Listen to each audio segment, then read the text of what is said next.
Since the Habibi and Havara restaurant opened last week, its kitchens remain busy. The restaurant serves Middle Eastern classics with an Austrian twist. But what's really different are the people who work here. Nearly all of the staff are refugees, most of them from Syria. This is 29-year-old Hiba al-Najjar.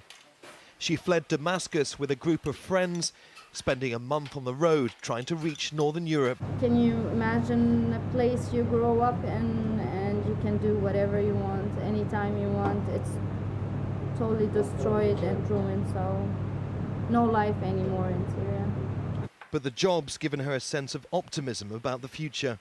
This is a small place. The founder of the restaurant believes employment is the best way to integrate refugees into society. The plan is to eventually hand over ownership of the business to the most promising staff.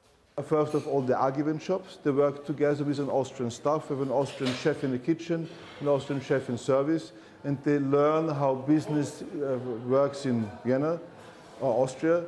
And after a certain time, we want to give 20% of the shares of the company to the best employees. There's a very good saying in Austria, we say every problem is a hidden chance.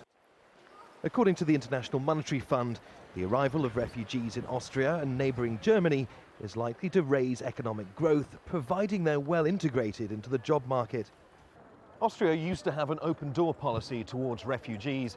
Last year, the country processed 90,000 asylum applications, but earlier this year, it rapidly reversed its policy, introducing a cap on asylum claims.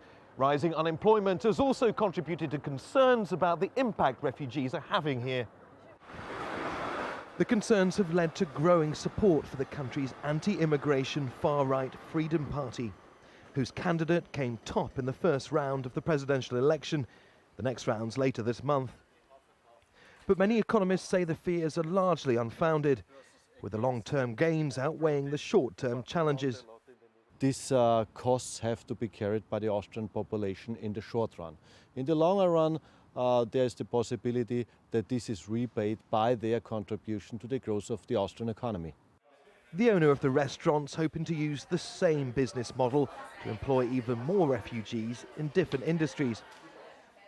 For those who've already lost so much, the promise of work is the promise of a new start. Neave, Al Jazeera, Vienna.